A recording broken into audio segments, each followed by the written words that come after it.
នេះមុខទៀតហើយបងប្អូនណាទាំងនេះអាចជួយចងបានហើយបាននៅ2សឡ3សឡទៅទាំងវិញយ៉ាងបងប្អូន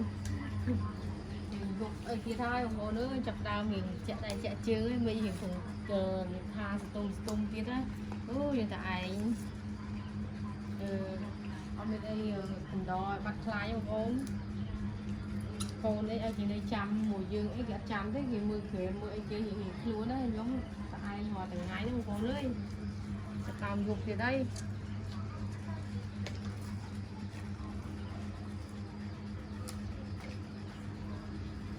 នេះបងប្អូននេះមើលគួនហើយបងប្អូនគួនគេចងចឹងគេអត់ញាត់ស្លឹកចូលទេបេះស្លឹកឲ្យស្អាតចឹងមកហើយចងរបៀបថាឲ្យស្អាតទៅយើងធៀបដូចយំទៅយើងសំខាន់យើងមិនហៅថាស្អាតទេបងប្អូនអត់ត្រូវការដាក់ស្លឹកចូលទេចងវាឲ្យស្អាតចឹងមកហើយយើងcũngដាក់ស្លឹកចូល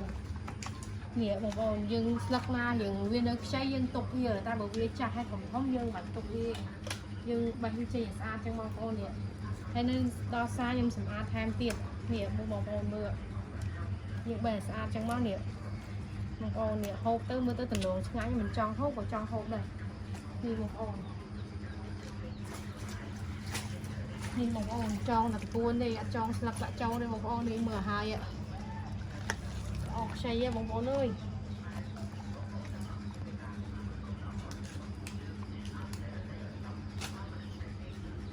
ខ្ចីដាក់ចូលទៀតបងប្អូនយកតាណាខ្ចីល្អអាណាយើងបាក់ក៏ខ្ញុំមកដាក់ចូលជាប់អីរៀងជាប់អីចឹងទៅខ្ញុំមកដាក់វាចូលដែរខ្ញុំធ្វើឲ្យដាច់ឲ្យស្អាតចឹងទៅម៉ួយហូបទៅក៏គាត់កក់ក្ដៅគាត់មានអារម្មណ៍ថាអស់លុយអត់ស្ដាយលុយអីចឹងបងប្អូនហើយតែពេលយើងធ្វើអត់ស្អាតគេគាត់យកទៅអស់លុយហើយក៏មានអារម្មណ៍ថាស្ដាយព្រួយអីចឹងទៅហើយបើយើងធ្វើស្អាតដុំរៀងធំទៀតគាត់យកទៅហូបអត់មានអារម្មណ៍ថាស្ដាយលុយទេបងប្អូននេះបងប្អូន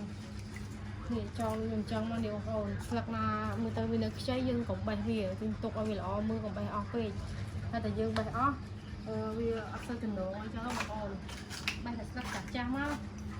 តែស្លឹកខ្ចីយើងមិនបេះវាទេទុកទៅបងប្អូនខ្លះគាត់ហូបលាស្លលាស្លឹកមួយទុនឆ្ងាញ់អីចឹងបងប្អូន